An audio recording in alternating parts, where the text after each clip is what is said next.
अस्सलाम वालेकुम वरहमतुल्लाहि वबरकातुहू। साथियों, उम्मीद है कि आप लोग बखैर होंगे। अल्लाह आपको यूं ही खैर व आफियत से रखे। इसके पहले की वीडियो में हमने हज के और उम्रे के चंद फ़ज़ाइल आपके सामने रखे। आपको किन चीज़ों को जहन में रखना है, क्या क्या आदाब है हज और उम्रे को जाने के, और क्या क्या कंडीशंस और क्या क्या चीज़ आपको जाने से पहले करना है। आज की वीडियो में मैं आपके सामने दो चीज़ें रखूँगा। पहली चीज़ कि आपको पैकिंग क्या क्या करनी है, ले क्या जाना है उम्रे में। साथ ही साथ हदीस में प्यारे नबी सल्लल्लाहु अलैहि वसल्लम ने सफ़र कैसा किया, दुआओं का क्या एहतमाम करना चाहिए। साथ ही साथ जो आज के टाइम पर क्या प्रिकॉशन आपको एयरपोर्ट में लेनी चाहिए। तो आज की वीडियो में मैं आपको ये तीन चीज़ें बताऊंगा। तो आए हम अपने मुज़ाकरे की शुरुआत करते हैं।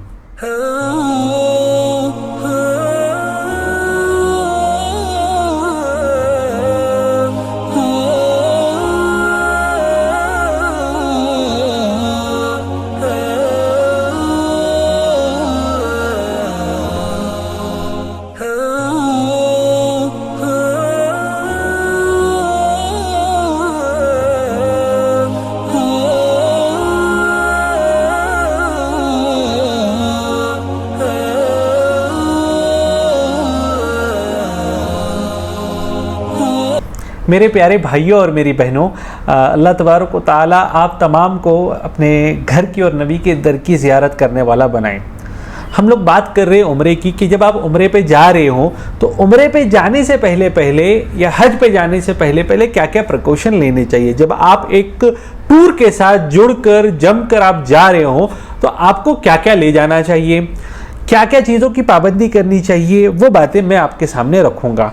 साथ ही साथ एक चीज़ ये भी याद रखें कि जब आप हज के या उम्रे के सफ़र में जा रहे हैं, इसके पहले की वीडियो में भी हमने आपके सामने रखा था, पहले आपने अपने दोस्त अहबाब, रिश्तेदार और जो आपके करीबी है उनसे सबसे पहले अपने मामलात की सुलह सफाई कर ले, माफ़ी तलाफ़ी कर ले कि आप अल्लाह के घर पे जा रहे हैं। देखिए साथियों, जब अल्लाह तबारक व तआला आपको हालत एहराम में देखते हैं, हालत एहराम में देखते हैं, एक हदीस कुदसी है जिसका मफ़हूम है कि अल्लाह तबारक व तआला फरिश्तों से कहते हैं, ए फरिश्तों, ये जो लोग परागंदा बाल परागंदा हाल आ रही, ये क्या चाहते हैं? अल्लाह को तो पता है, लेकिन फिर भी प्यारे अल्लाह फरिश्तों से पूछते हैं कि इनको क्या तलब है, क्या चीज़ चाहिए।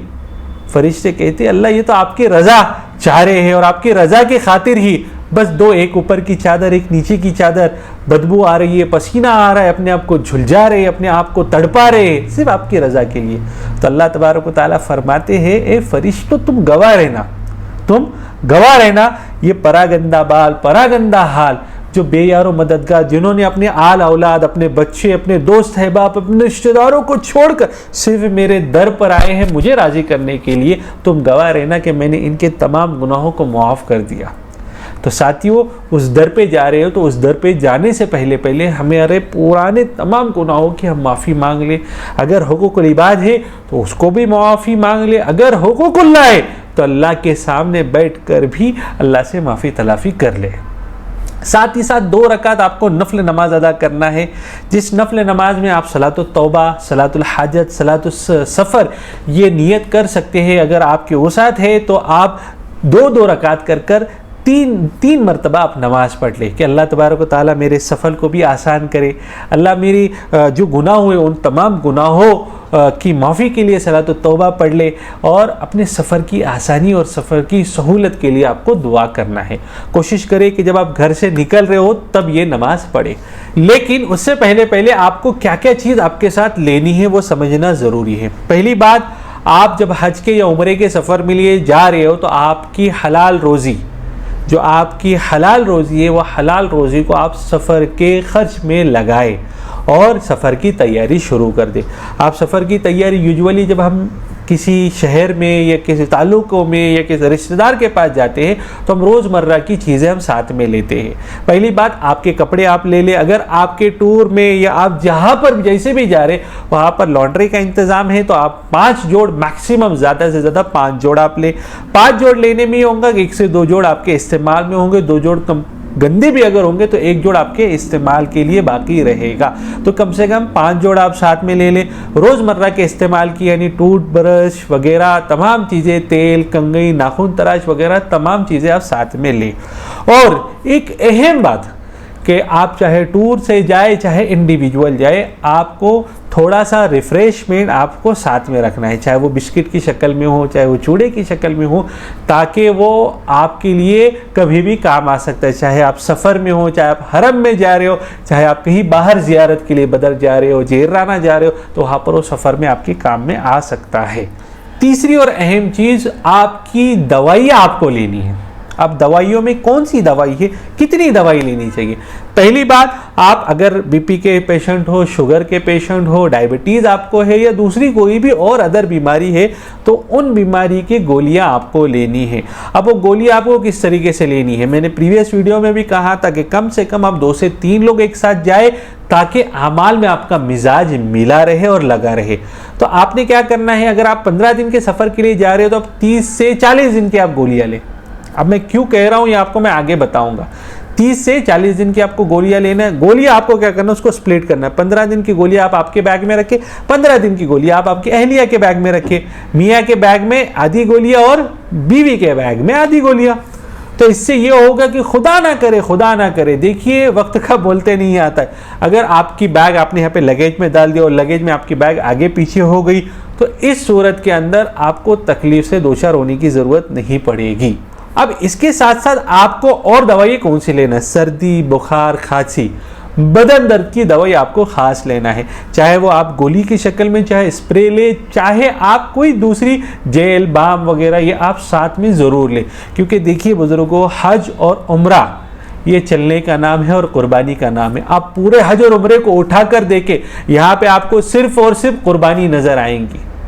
सफ़ा मरवा क्या है, एक माँ की कुर्बानी है। अल्लाह को एक माँ की कुर्बानी इतनी पसंद आई कि एक माँ अपनी बच्चा प्यास से बिलक रहा है, तड़प रहा है, उसको पानी की तलाश के लिए माँ सफ़ा से मरवा, मरवा से सफ़ा दौड़ रही है। अल्लाह को याद है, इतनी पसंद आई कि रहते दुनिया तक जितने लोग आएंगे तमाम लोगों के लिए अल्लाह तबारक व तआला ने इस अम्र को करना ज़रूरी करार दिया कि जितने लोग हज के लिए आए या उम्रा के लिए आपको ये करना है।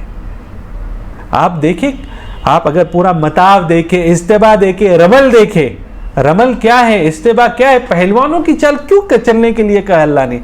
अल्लाह के नबी सहाबा की एक जमात को लेकर मताफ में चल रहे थे।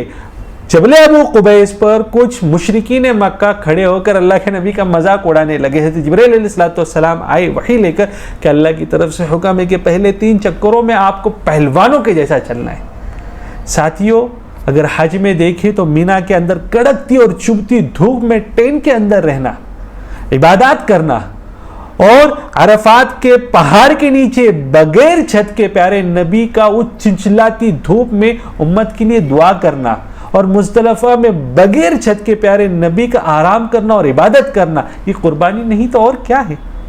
हैते इस्माइल का कुर्बान होना, हैते इब्राहिम का इम्तिहान देना और शैतान को पत्थर मारना कुर्बानी नहीं तो और क्या है। तो हज और उम्रा कुर्बानी का ही नाम है। तो इसलिए आपको हज और उम्रे में खूब चलना पड़ता है, तो इन दवाइयों का ख़ास तौर से इस्तेमाल करें। और एक ख़ास नसीहत अगर मैं आपसे कहूँ, आप वहाँ पर पानी के एतबार से बिल्कुल मोहतात रहे। देखिए ज़मज़म सबसे मुतबर्रक पानी है, लेकिन ज़मज़म में आपको ठंडा भी पानी मिलेगा, गर्म भी पानी मिलेगा। अगर आपका मिजाज यहाँ पर ठंडा पानी पीने का तो आप बेशक वहाँ पर ठंडा पिए, अगर आपका मिजाज यहाँ पर गर्म पानी पीने का तो आप पिए, अगर आपका मिजाज यहाँ पर ठंडा और गर्म मिक्स करके पीने का तो आप वहाँ पर भी वैसा पिए। जब आपका मिजाज चेंज होगा वहां पर जाकर, तो आप सर्दी खांसी में मुब्तला होगे। और सर्दी और खांसी जल्दी जाती नहीं है, इसलिए अपनी तबीयत का, अपनी सेहत का ख्याल रखना बहुत ज़रूरी है। साथियों, हम इबादत के लिए गए, हम हज़ारों लाखों रुपए खर्च कर कर अल्लाह के घर पर इबादत के लिए जा रहे हैं। अगर हमारी तबीयत ख़राब है तो फिर मतलब ही नहीं। और हर चीज़ में एतदाल, मयाना रहो, दरमियानी रखना बहुत ज़रूरी है। आप हद से ज़्यादा तवाफ़ करेंगे, अपने आप को तकलीफ़ देंगे, एक दिन तवाफ़ करेंगे 2 दिन आराम करेंगे। हद से ज़्यादा आप जमजम पिएंगे, एक दिन जमजम पिएंगे, फिर 2 दिन आपको सर्दी बुखार की वजह से परेशानी का सामना करना पड़ेगा। तो हर चीज़ एतदाल के साथ करें।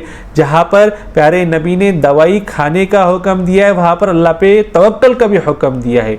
अल्लाह पे भरोसा भी रखना है और ऊँट को खोटे से भी बांधना है। इसलिए दवाइयों का भी लेना है और साथ ही साथ जमजम के इफादियात और फ़ायदे से फ़ायदा भी उठाना है। कई सारे लोगों को मैं अपना तजुर्बा बता रहा हूँ, लोग करते हैं कि भाई जमजम पी रहे, अब हम दवाई स्किप कर देंगे, दवाई नहीं खाएंगे। आपको शुगर है, आपको ब्लड प्रेशर है, ये कभी नहीं करना चाहिए। कई सारे लोगों को मैंने अपनी आंखों से फौत हुए देखा हो, जिनको दमे की शिकायत है, ठंडा भी पी रहे, गर्म भी पी रहे, चाय भी पी रहे।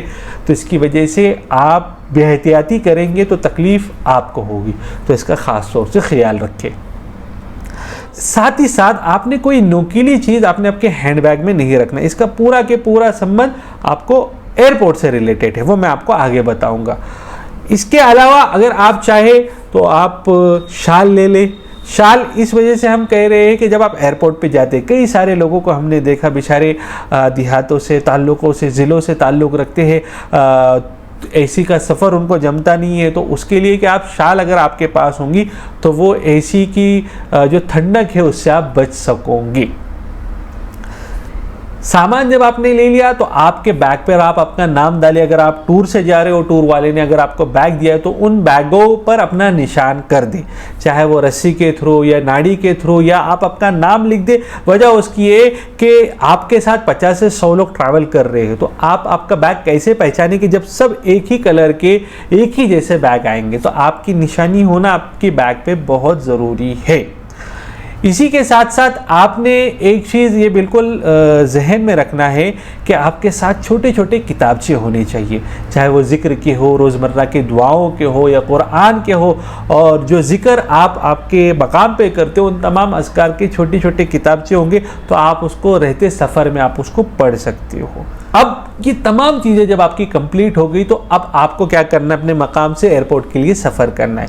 एयरपोर्ट से सफ़र में क्या चीज़ें आपको करनी है? पहली बात, सफ़र में अपने आप को ज़िक्र व अज़कार में लगाए। बड़ा ऊंचा और बड़ा मुतबर्रक सफ़र है मेरे भाइयों, कि प्यारे नबी सल्लल्लाहु अलैहि वसल्लम जब भी सफ़र पर जाते और सफ़र से आते तो अल्लाह के नबी सल्लल्लाहु अलैहि वसल्लम सबसे पहले अपनी मस्जिद में जाते, 2 रकात सलातुल सफ़र पढ़ते। अगर आपको तौफीक मिले तो आप भी मस्जिद में जाए, 2 रकात नमाज पढ़े और साथ ही साथ सफ़र का आगाज़ करें। जब सफ़र का आगाज़ प्यारे नबी सल्लल्लाहु अलैहि वसल्लम करते थे तो दुआ पढ़ते थे, जैसे कि अमूमी तौर पर तमाम लोगों को दुआ याद है, सुब्हानल्लज़ी सख़्ख़र लना हाज़ा वमा कुन्ना लहू मुक़रिनीन व इन्ना इला रब्बिना लमुनक़लिबून। इसके अलावा भी कई सारी दुआएं हैं, मैं स्क्रीन पे भी दूंगा, उन दुआओं की भी आप पाबंदी करें। जब आप सफ़र के लिए निकलोगे तो आपने सबसे पहले अपने बैग को गाड़ी में रखना है। बसा औकात होता क्या है कि वालिदैन जा रहे हैं, बच्चे पूरी ईमानदारी के साथ, पूरी शिद्दत के साथ वालिदैन के सफ़र के इंतज़ामात में लगे होते हो, और अक्सर ऐसा होता है कि आप बैग रखना, एक आध बैग आप भूल जाते हो। तो इसमें एक चीज़ आपने याद रखना है, जो पासपोर्ट की बैग होगी वो आप बिल्कुल अपने पास रखें। लगेज की बैग जब आप गाड़ी में बैठने लगो तो उससे पहले आप आपकी बैग चेक कर ले, आया मैंने 2 बैग लिए थे, 3 बैग लिए थे, 4 बैग लिए थे, वो चारों बैग गाड़ी में आई या नहीं, मेरी हैंड बैग मेरे पास आई या नहीं, मेरा वीज़ा, टिकट, इंश्योरेंस, जो भी लवाजिमात मुझे लग रहे हैं वो मेरे बैग में है या नहीं, मेरा पासपोर्ट मेरे बैग में है या नहीं, ये तमाम चीज़ें आप चेक करें। चेक करने के बाद आप सफ़र का आगाज़ करें। जब आप सफ़र का आगाज़ करेंगे तो आगाज़ करने के बाद अपने आप को दुआओं में लगाए। अगर रास्ते में नमाज का वक्त हो रहा है तो आप नमाज की पाबंदी करें। इसके बाद जब आप एयरपोर्ट पे पहुंचेंगे तो एयरपोर्ट पे पहुंचने के 3 मराहिल होंगे। ये 3 मराहिल इंशाल्लाह मैं नेक्स्ट वीडियो में आपको बताऊंगा। एयरपोर्ट का मरहला, साथ ही साथ आपकी होटल में चेक इन का मरहला। बॉम्बे एयरपोर्ट से आपकी मक्का की होटल की चेक इन के बीच में कितने मराहिल आएंगे, क्या क्या आपके साथ हो सकता है, और वो जो चीज़ें आपके साथ होंगी उसमें आपको क्या प्रिकॉशन लेनी चाहिए, क्या हिफाजती अक़दाम लेने चाहिए, नेक्स्ट वीडियो में मैं वो बताऊंगा। उम्मीद करता हूँ कि चीज़ें आपकी समझ में आई होंगी। अगर वीडियो से आपको थोड़ा भी नफ़ा मिला होगा तो अपने दोस्त, अपने रिश्तेदार, आपके जो दोस्त, जो रिश्तेदार उम्रे के लिए जाना चाहते हैं उन तक शेयर करें। अल्लाह मेरे कहने को, आपके सुनने को कबूल करे। अस्सलामु अलैकुम व रहमतुल्लाहि व बरकातुहू। नाजरीन, 1 मिनट रुकिए, कहीं आप वापस तो नहीं जा रहे। यकीन मानिए वीडियो बनाने में काफ़ी मेहनत दरकार होती है, तो आपसे सिर्फ इतनी ही रिक्वेस्ट है कि हमारी हौसला अफजाई के लिए चैनल को ज़रूर सब्सक्राइब कर दें, वीडियो को लाइक कर दिया करें और साथ ही साथ बेल वाले आइकन को ज़रूर प्रेस किया करें। शुक्रिया, खुदा हाफिज़।